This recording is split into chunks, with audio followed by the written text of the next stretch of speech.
Ano nga ba ang pananaw ni Paolo Abilino tungkol sa pag-aasawa or pagpapakasal? Naitanong nga kasi ni Bea Alonso kay Paolo Abilino kung ano ang pananaw niya tungkol sa pagpapakasal. At nasagot naman ni Paolo Abilino ng may confident ang tanong ni Bea Alonso.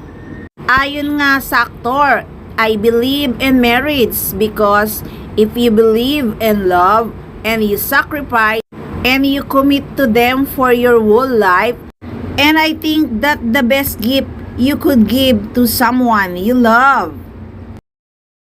I believe in marriage Why?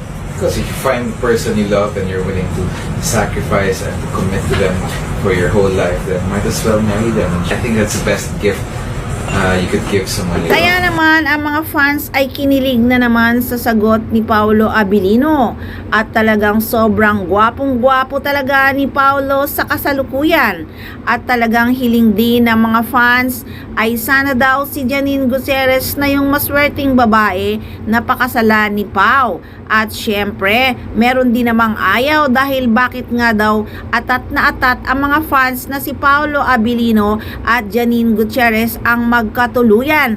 Babaero naman daw si Paolo. Kaya until now, single pa rin si Pao kasi naglalaro lang daw. Deserve daw ni Janine Gutierrez ang best person.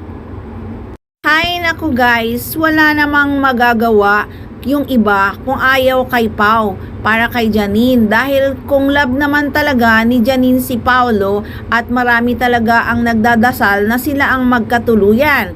Kaya suportahan na lang natin ang Paunin dahil bagay na bagay naman talaga silang dalawa, di ba? At nagmamahalan talaga sila ng tunay. Sabi nga ni Janine Gutierrez, di ba? Hindi ka naman mag-aaksaya ng panahon sa isang bagay kung wala lang. Kaya talagang tanggap na tanggap ni Nini ang lahat-lahat kay Pao. Sabi nga ni Pao, di ba? Yun ang pinakamagandang gift mo ay ang pakasalan ang taong mahal mo. Nai-imagine ko pa lang pag sila na ang kinasal, siguradong trending.